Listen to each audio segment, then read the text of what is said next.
Once ma-receive nyo na yung drive link ng file sa Gmail nyo, i-click nyo lang yung drive link. Mariredirect kayo sa Google Drive ng seller kung saan nakasave yung files. I-click nyo lang yung 3 dots sa gilid ng file, tapos click nyo yung download. Next, pumunta tayo sa Downloads folder ng laptop natin, then buksan natin yung PDF file. Sa loob ng PDF file, i-click lang natin yung Download button.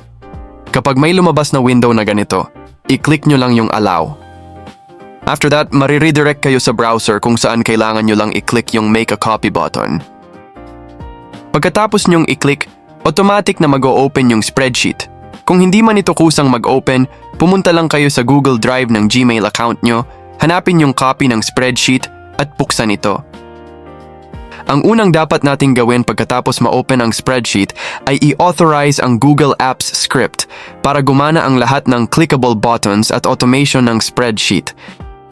Pumunta lang tayo sa dashboard, then i-click natin yung Encode Sales button. Pagkatapos maklik, may lalabas na pop-up window na ganito. I-click nyo lang yung OK sa baba. Sa susunod na window, i-click nyo yung Advanced tapos click yung Go to Untitled Project, Unsafe. Pagkatapos nun, sa pinakababa ng window, i-click nyo lang yung Continue button. At ayun, pwede nyo na gamitin ang spreadsheet. Take note, isang beses nyo lang ito gagawin. Uulitin nyo lang ang process na ito kung magbibigay kayo ng access sa ibang Gmail address. Next naman, balik tayo sa Downloads folder, then i-right-click natin yung zip file ng Excel version. Pagkatapos nun, i-click natin yung Extract All. Sa window na lalabas, i-click lang ulit natin yung Extract. After that, automatic na mag-o-open yung extracted folder ng Excel version ng spreadsheet.